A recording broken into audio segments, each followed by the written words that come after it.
ಸಮಾರಂಭದಲ್ಲಿ ಆಸೀನರಾಗಿರುವ ಪ್ರಮುಖರೇ, ಪ್ರಾಂಶುಪಾಲರೇ, ಶಿಕ್ಷಕರೇ ಹಾಗೂ ಈ ಸಭೆಯಲ್ಲಿರುವ ಸಭಿಕರೇ, ನನ್ನ ಪ್ರೀತಿಯ ಗೆಳತಿಯರೆಲ್ಲರಿಗೂ ಸ್ವಾತಂತ್ರ್ಯ ದಿನಾಚರಣೆಯ ಶುಭಾಶಯಗಳು. ಇಂದು ನಿಮಗೆಲ್ಲರಿಗೂ ತಿಳಿದಂತೆ ಸ್ವಾತಂತ್ರ್ಯ ದಿನಾಚರಣೆ ಇಡೀ ದೇಶವೇ ಹಬ್ಬದ ವಾತಾವರಣದಲ್ಲಿ ಮಿಂದಿದೆ. ಅಖಂಡ ಭಾರತದಲ್ಲಿ ಸ್ವಾಭಿಮಾನದ ಸ್ವಾತಂತ್ರ್ಯಕ್ಕಾಗಿ ಸ್ವಾತಂತ್ರ್ಯದ ಕಿಚ್ಚು ಹಚ್ಚಿ ಹೋರಾಡಿದ ಹೋರಾಟಗಾರರ ಬಲಿದಾನ ತ್ಯಾಗಗಳ ಮೂಲಕ ಬಸ್ಸಿನೆತ್ತರನ್ನು ಭಾರತಾಂಬೆಯ ಮಡಿಲಿಗೆ ಏರಿಸಿ ನಮಗೆ ಕೊಟ್ಟ ಸ್ವಾತಂತ್ರ್ಯವನ್ನು ನಾವೆಲ್ಲರೂ ಸ್ಮರಿಸೋಣ ಹಾಗೂ ಗೌರವಿಸೋಣ. ಆ ಮೂಲಕ ದೇಶದ ಆರ್ಥಿಕ, ಸಾಮಾಜಿಕ, ಶೈಕ್ಷಣಿಕ, ರಾಜಕೀಯ ಪ್ರಗತಿಗಾಗಿ ನಾವೆಲ್ಲರೂ ದುಡಿಯೋಣ.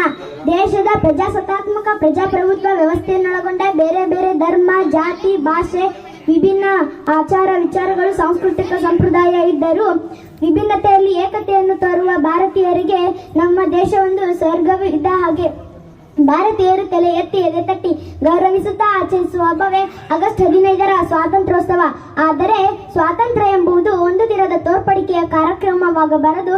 ಅದು ದೇಶ ಮತ್ತು ದೇಶಾಭಿಮಾನಿಯರ ಎದೆಯಲ್ಲಿ ಇದ್ದಾಗ ಮಾತ್ರ ಸ್ವಾತಂತ್ರ್ಯ ಎಂಬುವ ಪರಿಪೂರ್ಣ ಅರ್ಥವನ್ನು ಪಡೆಯುತ್ತದೆ.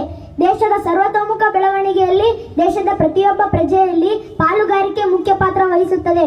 ದೇಶದ ಆರ್ಥಿಕ, ಸಾಮಾಜಿಕ, ಶೈಕ್ಷಣಿಕ, ರಾಜಕೀಯ, ಪ್ರಾಕೃತಿಕ, ಪ್ರಾದೇಶಿಕ, ಮಾನಸಿಕ ಮನಸ್ಥಿತಿ ಹಾಗೂ ದೈಹಿಕ ವ್ಯಾಪ್ತಿ ಇವೆರಡರ ಸಮ್ಮಿಲನದ ಒಟ್ಟು ಒಂದೊಳ್ಳೆ ನಾಗರಿಕ ವ್ಯಕ್ತಿತ್ವವೇ ಸ್ವಾತಂತ್ರ್ಯ.